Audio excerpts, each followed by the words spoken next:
الحمد لله رب العالمين والصلاة والسلام على سيد الأنبياء والمرسلين أما بعد فأعوذ بالله من الشيطان الرجيم بسم الله الرحمن الرحيم إياك نعبد وإياك نستعين ہم تیری ہی عبادت کرتے ہیں اور تجھ ہی سے مدد چاہتے ہیں۔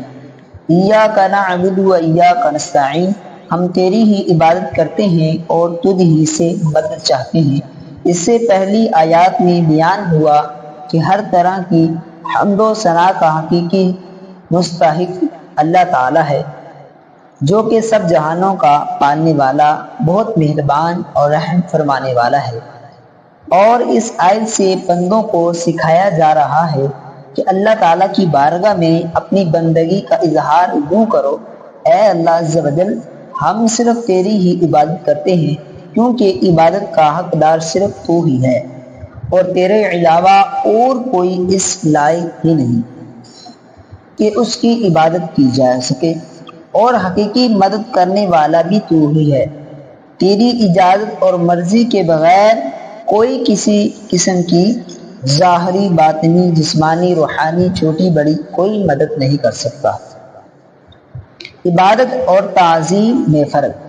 عبادت کا مفہوم بہت واضح ہے، سمجھنے کے لیے اتنا ہی کافی ہے کہ کسی کو عبادت کے لائق سمجھتے ہوئے اس کی کسی قسم کی تعظیم کرنا عبادت کہلاتا ہے، اور اگر عبادت کے لائق نہ سمجھے تو وہ محض تعظیم ہوگی، عبادت نہیں کہلائے گی۔ جیسے نماز میں ہاتھ باندھ کر کھڑا ہونا عبادت ہے، لیکن یہی نماز کی طرح ہاتھ باندھ کر کھڑا ہونا استاد، پیر یا ماں باپ کے لیے ہو تو محض تعظیم ہے، عبادت نہیں۔ اور دونوں میں فرق وہی ہے جو ابھی بیان کیا گیا ہے۔ آیت ایاک نعبد سے معلوم ہونے والی اہم باتیں۔ آیت میں جمع کے صیغے ہیں، جیسے ہم تیری ہی عبادت کرتے ہیں۔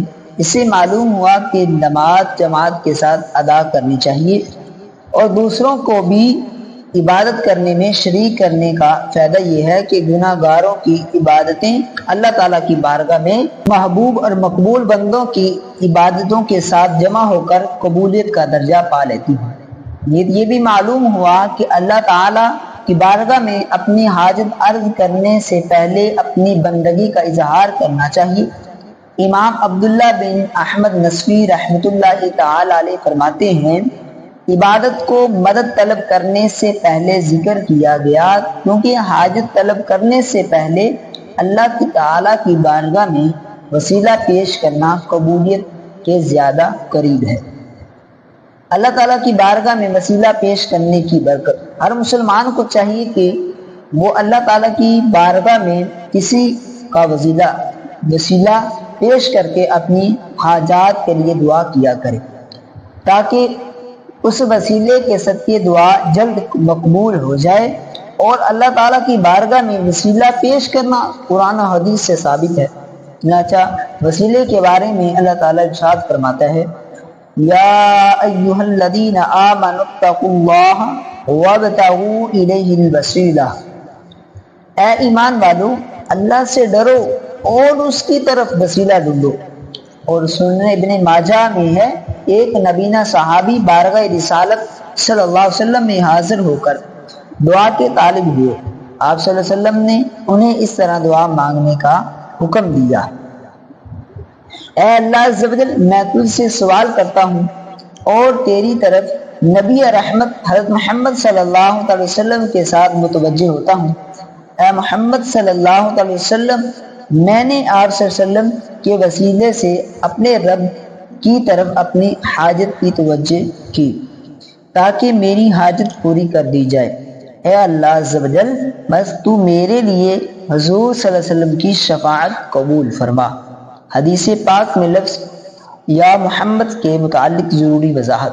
اعلیٰ حضرت امام احمد رضا خان رحمۃ اللہ تعالی علیہ فرماتے ہیں، علماء تصریح فرماتے ہیں کہ حضور اقدس صلی اللہ علیہ وسلم کو نام لے کر ندا کرنی حرام ہے، اور یہ بات واقعی محل انصاف ہے۔ جسے اس کا مالک اور مولا تبارک و تعالی نام لے کر نہ پکارے تو غلام کے کیا مجال کہ وہ راہی ادب سے تجاوز کرے۔ بلکہ امام الدین مراغی وغیرہ محققین نے فرمایا اگر یہ لفظ کسی دعا میں وارد ہو تو خود نبی کریم صلی اللہ علیہ وسلم نے تعلیم فرمائی، جیسے دعائے یا محمد انی توجہت بکا الی ربی، تاہم اس کی جگہ یا رسول اللہ یا نبی اللہ کہنا چاہیے، حالانکہ الفاظ دعا میں حد الوسع تغیر نہیں کی جا سکتی۔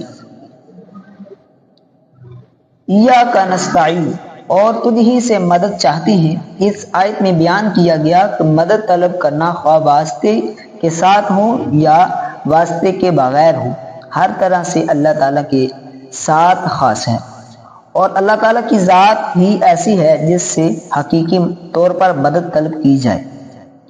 اعلیٰ حضرت امام احمد رضا خان رحمۃ اللہ تعالی علیہ فرماتے ہیں حقیقی مدد طلب کرنے سے مراد یہ ہے کہ جس سے مدد طلب کی جائے اسے بذات قادر، مستقل، مالک، غنی، بے نیاز جانا جائے، اور وہ اللہ تعالیٰ کے عطا کے بغیر خود اپنی ذات سے اس کام یعنی مدد کرنے کی قدرت رکھتا ہے۔ اللہ تعالیٰ کے علاوہ کسی اور کے بارے میں یہ عقیدہ رکھنا ہر مسلمان کے نزدیک شرک ہے، اور کوئی مسلمان اللہ تعالیٰ کے علاوہ کسی اور کے بارے میں ایسا عقیدہ نہیں رکھتا، اور اللہ تعالیٰ کے مقبول بندوں کے بارے میں مسلمان یہ عقیدہ رکھتا ہے کہ وہ اللہ تعالیٰ کی بارگاہ تک پہنچنے کے لیے واسطہ اور حاجات پوری ہونے کا وسیلہ اور ذریعہ ہے۔